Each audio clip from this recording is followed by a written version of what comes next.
రీసెంట్గా commission for air quality management వాళ్ళు national capital region అయిన ఢిల్లీలోని డస్ట్ పొల్యూషన్ని కంట్రోల్ చేయడం కోసం కొన్ని ఇన్స్టిట్యూషన్స్తో ఎంఓయూ పెట్టుకున్నారు.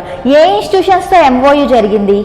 సిఎస్ఐఆర్ వింగ్ అయిన CRRI, central road research institute and school of planning and architecture వాళ్ళతో ఎంఓయూ జరిగింది. సో సిఏక్యూఎం గురించి చూద్దాం. It is a statutory body under commission for air quality management in NCR area and adjoining areas act 2021.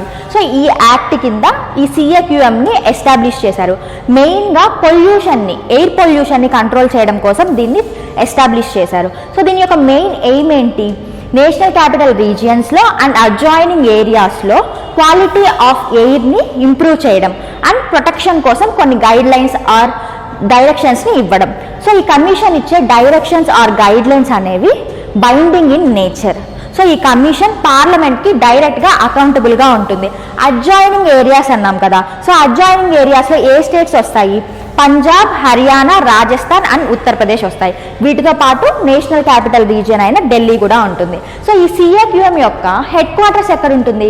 న్యూఢిల్లీలో ఉంది. So దీని యొక్క composition చూసుకుంటే చైర్పర్సన్గా chief secretary or government official of rank of secretary ఉంటారు. So వీళ్ళ యొక్క tenure 3 years or 70 years, whichever is earlier. So వీళ్ళతో పాటు 5 ఎక్స్ అఫీషియో మెంబర్స్ కూడా ఉంటారు. సో వాళ్ళెవరు? Chief secretaries or secretaries in charge of environment department వాళ్ళు ఉంటారు. వీళ్ళతో పాటు 3 full-time technical members and non governmental organisations నుంచి ఒక 3 members ఉంటారు. వీళ్ళతో పాటు technical members from CPCB, central pollution control board, ISRO and NITI Aayog నుంచి కొన్ని టెక్నికల్ మెంబర్స్ ఈ సిఏక్యూఎంలో ఉంటారు.